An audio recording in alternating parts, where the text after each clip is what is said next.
You are Locked On Syracuse, your daily podcast on the Syracuse Orange. Part of the Locked On Podcast Network, your team every day. In total, the Orange have been connected to, in some way, shape, or form, to 4 quarterbacks in the transfer portal. Kaidon Salter is my number 1 choice. My number 2 choice was Connor Weigman. Connor Weigman last night, he committed to Houston, so he's off the board. But he was my number 2. As far as my 3 and 4, that's what I'm giving you right now. Okay? I do not really love Anthony Colandrea. I don't love the option, and the reason why I don't love it is because I do not really see the upside here. This is not, you cannot convince me that there is a ton of upside with Anthony Colandrea. I just don't see it. He's had 2 full seasons as the Virginia starter. And I guess that's good that he's got ACC experience and he's got multiple years of eligibility, but his numbers have not been great the last 2 years at Virginia. In fact, I want to say in 2023, at one point, he got benched.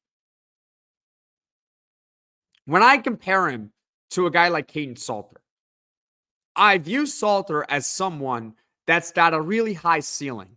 You can convince me that Kaidon Salter is going to be really good, that he can take Syracuse to the next level, that he can take them from being maybe a bowl team to definitely a bowl team, or a roster that is definitely a bowl team to a college football playoff. The point being is that he's someone that can elevate your team to a tier above what they should be. That's in large part why I loved Kyle McCord so much with Syracuse, because it's not to knock the rest of the roster, but at the same time, he elevated the Orange from a program that at best would just try to make a bowl to, hey, no, they got 9 wins in the regular season. And if they were an SEC team, they probably would have gotten consideration for the college football playoff. And I'm not saying they should have gotten consideration for the college football playoff, but you get the point. Kaidon Salter is someone that could take you to the next tier. Anthony Colandrea, the only thing that he has proven in the ACC is that he is average at best. He's average at best. And I think if Syracuse were to get him, I wouldn't guarantee him the starting spot. I would not. I would have him battle with Jakari Williams. Now, Fran Brown and the staff can say that it's going to be a competition no matter who they bring in. But let's be real. If they got a guy like Kaidon Salter, he's going to be the starter. Okay? There's no question. Anthony Colandrea? No. That's a legit quarterback competition. Now, maybe it's a good thing. Maybe it is a good thing that we come to learn that we play Jakari Williams. He ends up being great. But you're not guaranteeing the starting spot. And B, if he is the starter, I don't see Syracuse winning anything substantial with him. I think at best, you're just hoping to go 6-6 with Anthony Colandrea. For what it's worth, Virginia the last 2 seasons, 3-9 and 5-7. They haven't even made a bowl. And I know that it's more than just quarterback play. It also has to deal with the coaching staff and the roster. I get all of that. There's more than just quarterback play, but that's my point. You put Kyle McCord on Virginia this season, they're a bowl team. And I'm not saying in the portal we have to get someone who's as good as Kyle McCord, but you see what I'm saying? You need someone that is going to have a decent enough floor that you'll make a bowl and a ceiling to the point where you could go a lot higher than that. And Anthony Colandrea, you're really hoping for 6-6. I don't see really any upside here. I just don't see it.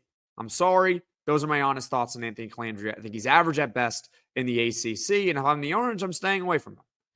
But he is my 3rd choice because at least he has started games. Rickie Collins is number 4. And I think as we keep going with the transfer portal and as we see more quarterbacks maybe that the Orange get linked to, he's going to keep sliding down the list. Rickie Collins, I spoke about him yesterday in a mini podcast. I don't love him. I think I'm lower on him than a lot of people because a lot of people, I think, see LSU and they think, well, he was at LSU and he was a former top prospect at LSU. He must be really good. I don't buy it. I don't buy it with him because he wasn't really the backup at LSU. He was the 3rd stringer. When Nussmeier had to come out, Garrett Nussmeier, the starter at LSU, now for next season as well, when he had to come out briefly for injuries down the stretch against Florida and against Oklahoma, it was not Rickie Collins who was coming into the game. It was Vanderbilt transfer A.J. Swan. Now, if you're LSU, who do you want to actually play? Think about it.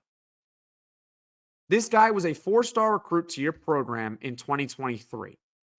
Okay, he was a really good high school prospect. You want to give him any opportunity you can to play games. But the coaching staff at LSU, maybe they miscalculated, maybe they were wrong. But by the end of the year, he wasn't even the backup. Are you kidding? And I know he's got 3 years of eligibility left, which is all great. That's cool. So he could end up like Malik Murphy. Look, if he has one season like Malik Murphy just did at Duke, I'll take it. But my point being is that ignore the 3 years. Because Malik Murphy had multiple years of eligibility. He transferred from Texas to Duke to become a starter.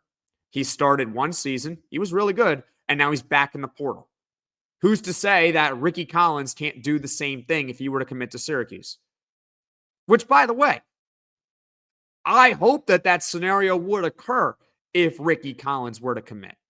He comes to Syracuse. He wins the starting job because he wouldn't guarantee it to him. He has a good year. And then if he enters the portal, so be it. But I ignore the years with him because he's coming from LSU. He obviously wants to start somewhere. Maybe Syracuse can give him that opportunity. And then who's to say he can't re-enter the portal? So overall, I'm not high on Rickie Collins. I'm just not. So those are the less preferred quarterback options. Anthony Colandrea, who we let off the podcast talking about, I really don't see the ceiling. With Rickie Collins, there is a ceiling, I guess, but the floor is that he can't even start games. And I would say my number one choice right now is still Kaidon Salter. We'll see who else enters the portal. We'll see who else the Orange get linked to in the coming days and weeks.